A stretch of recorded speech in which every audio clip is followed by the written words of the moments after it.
அன்பு தமிழ் நெஞ்சங்களுக்கு மெர்சல் கெலாட்டாவின் அன்பு வணக்கம். வாங்க இன்றைய காணொளி இதோ. அந்த குளத்தூரில் தோத்தது எனக்கு கொஞ்சம் சங்கடமாக இருந்தது. அதுக்காக ஒரு நண்பனுங்கிற முறையில், நட்பு முறையில் அவரை போய் நான் பார்த்தேன். அதுக்கு நான் இங்கே விஜய் சிஎம் ஆகக்கூடாது, இப்போ அவருக்கு வரக்கூடாது, அதை தடுக்கிறதுக்கு ரஜினி அங்கே போயிருக்காங்க. வேறு ஏதோ ரெண்டு பெரிய பார்ட்டியை சேர்க்கணும்னு சொல்லி பேசுகிறாங்க அப்படின்னு சொல்லி விமர்சனங்கள் வெளியே வருது. அந்த சூழ்நிலையில் தான் அதெல்லாம் பேச முடியுமா? அப்படி பேசுகிற ஒரு தரங்கெட்ட ஆள் ரஜினிகாந்த் இல்லை. அது தெளிவுபடுத்துகிறேன். ரெண்டாவது நான் அவர் வாழ்த்து சொல்லலை, ஏர்போர்ட் போகும்போது வாழ்த்து சொல்லலை. அவர் ஜெயிச்ச உடனே எக்ஸ் தளத்தில் என்னுடைய வாழ்த்துக்களை தான் அவருக்கு பதிவிட்டேன். நான் 2016 அரசியலுக்கு வர்றேன்னு சொன்ன பிறகு நான் ஏர்போர்ட்டுக்கு போகும்போது யூஸ்வலாக அங்கே இருக்கிறவங்க அந்த போர்டிங் கார்டு வாங்கிறதுக்கு இருப்பாங்க. அவங்களுக்கு கேட்குறது தான் வழக்கம், மீடியா யாராவது இருப்பாங்களா அப்படின்னு. அதே இதில் மீடியா யாராவது இருப்பாங்களான்னு கேட்டேன். பெங்களூர் போகும்போது மீடியா யாரும் இல்லைன்னு சொன்னாங்க. சரியான்னு சொல்லி நான் போயிட்டு இருக்கும்போது திடீர்னு ஒருத்தர் ஒரு மீடியா ஆள் மாதிரி தெரியல எனக்கு. ஒரு சின்ன ஃபோன் வச்சுக்கிட்டு விஜய் ஒரு முதலமைச்சர் இருக்காரு அப்படின்னு சொன்னாங்க. நான் என்ன செகண்ட் ஷாக், அது மீடியா மாதிரியும் தெரியுது எனக்கு. ஃபோன் வச்சுக்கிட்டு நான் அப்படியே பார்த்து சிரிச்சு நான் போயிட்டேன். அதுக்கு வாழ்த்துக்கள் சொல்லலை அப்படின்னு சொல்லி அதுக்கு ஒரு விமர்சனம். இன்னொன்று விஜய் மேலே எனக்கு பொறாமை அப்படின்னு. நான் அரசியல் இல்லை, அரசியல் நான் இல்லைன்னு சொல்லி விலகி ஆச்சு. அரசியல் நான் இல்லாத போது அவர் மேலே எனக்கு ஏன் பொறாமை? நான் முதலையே சொல்லியிருக்கேன். நான் விஜயை நான் இதை கம்பேர் பண்ணிக்கிட்டா அது எனக்கு நல்லது இல்லை, கெட்ட பேர். விஜய் என்னை பற்றி கம்பேர் பண்ணிட்டா அவருக்கு நல்லது இல்லை. சின்ன வயசுலேருந்து அவர் பார்த்துட்டு இருக்கார். அவர் சிஎம் ஆனதில் எனக்கு என்ன பொறாமை?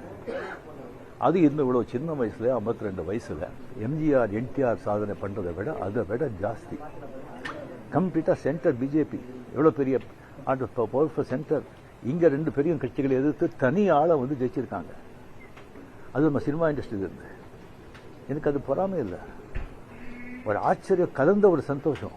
அப்படியே யார் அப்ரிஷியேஷன், சூப்பர். ஸோ அந்த பொறாமையும் இல்லை. விஜய் அவர்களுக்கு நிறைய எதிர்பார்ப்புகள் இருக்குது ஜனங்க மத்தியில். டெஃபினட்டாக அந்த எதிர்பார்ப்பெல்லாம் அவரை சந்தித்து மக்கள் நல்லது செய்வாங்கங்கிற நம்பிக்கை எனக்கு இருக்குது. அவருக்கு அதிக வாழ்த்துக்கள். தேர்தல் முடிவுகள் வந்த பிறகு என்னை பற்றி ஒரு 2-3 விமர்சனங்கள் சோசியல் மீடியாவில், அரசியல் உலகத்தில் பரவலாக பரவிச்சு. அதுக்கு நான் விடை கொடுக்கலன்னு சொன்னால் அதே உண்மையாயிடும் அப்படின்னு ஆகிடும். நான் நேற்று பெங்களூர் போகும்போது நீங்கள்லாம் இங்கே வந்திருப்பீங்க, ஏர்போர்ட்டில் யாரும் வந்திருப்பீங்க. அங்கே நீங்கள் கேள்வி கேட்பீங்க, அதை விடையை கொடுத்துலாங்க இருந்தேன். அப்போ நீங்கள் யாரும் அங்கே இல்லை. அதுக்கு அப்படியே பெங்களூர்லேருந்து திரும்பி வரும்போது கூட அங்கே மீடியா யாருமே இல்லை. அதுக்கப்புறம் 18th கேரளா ஷூட்டிங் இருந்தது சொல்லியிருந்தாங்க. அப்போ நான் விடையை கொடுத்துடலாம் அப்படின்னு நினச்சேன். நீங்கள் அங்கே வரலன்னா கூட முதல்ல சொல்லிவிட்டு அங்கே வர சொல்லி விடையை கொடுத்துடலாம்னு நினச்சேன். அது ஷூட்டிங் போஸ்ட் பண்ண ஆயிடுச்சு. ஸோ இங்கே ரொம்ப இன்னும் தள்ளக்கூடாது அப்படின்னு சொல்லி உங்களெல்லாம் நான் கூப்பிட்ருக்கேன். ஃபஸ்ட்டு தேர்தல் முடிவுகள் வந்த உடனே நான் ஸ்டாலின் சாரை போய் பார்த்தது. அது கொஞ்சம் விமர்சனங்கள் வந்தது. ஸ்டாலின் சார் அவர்களே என்னுடைய 38-40 ஆண்டு நண்பர். என்னுடைய நட்பு கொள்கைகள் அரசியலுக்கு அப்பாற்பட்டது. ஜனநாயகத்தில் தோல்வி வெற்றி சதகம் இருந்தாலும் ஸ்டாலின் அவர்கள் அந்த குளத்தூரில் தோத்தது எனக்கு கொஞ்சம் சங்கடமாக இருந்தது. அதுக்காக ஒரு நண்பனுங்கிற முறையில், நட்பு முறையில் அவரை போய் நான் பார்த்தேன். அதுக்கு நான் இங்கே விஜய் சிஎம் ஆகக்கூடாது, இப்போ அவருக்கு வரக்கூடாது, அதை தடுக்கிறதுக்கு ரஜினி அங்கே போயிருக்காங்க. வேறு ஏதோ ரெண்டு பெரிய பார்ட்டியை சேர்க்கணும்னு சொல்லி பேசுகிறாங்க அப்படின்னு சொல்லி விமர்சனங்கள் வெளியே வருது. அந்த சூழ்நிலையில் தான் அதெல்லாம் பேச முடியும். அப்படி பேசுகிற ஒரு தரங்கெட்ட ஆள் ரஜினிகாந்த் இல்லை. அது தெளிவுபடுத்துகிறேன். ரெண்டாவது நான் அவர் வாழ்த்து சொல்லலை, ஏர்போர்ட் போகும்போது வாழ்த்து சொல்லலை. அவர் ஜெயிச்ச உடனே எக்ஸ் தளத்தில் என்னுடைய வாழ்த்துக்களை தான் அவருக்கு பதிவிட்டேன்.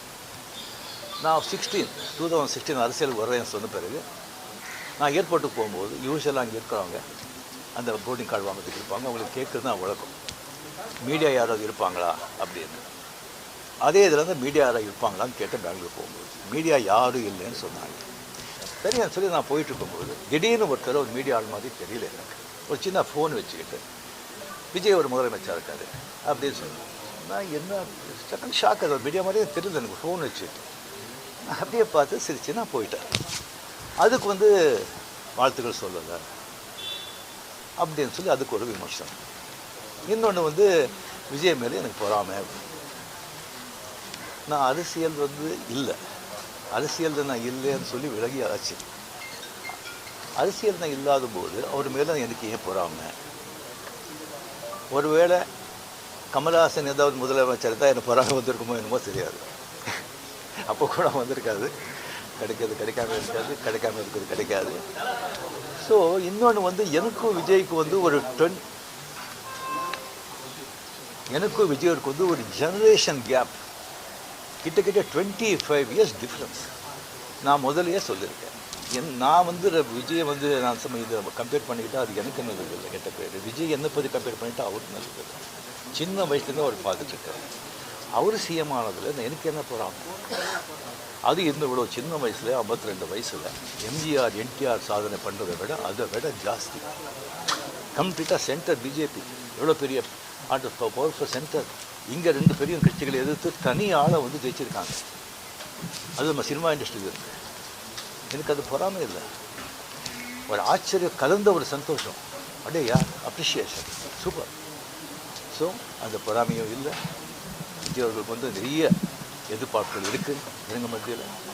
டெஃபினட்டாக அந்த எதிர்பார்ப்பெல்லாம் அவரை சந்தித்து மக்கள் நல்லது செய்வாங்கங்கிற நம்பிக்கை எனக்கு இருக்குது. அவருக்கு அதிக வாழ்த்துக்கள்.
Thank you.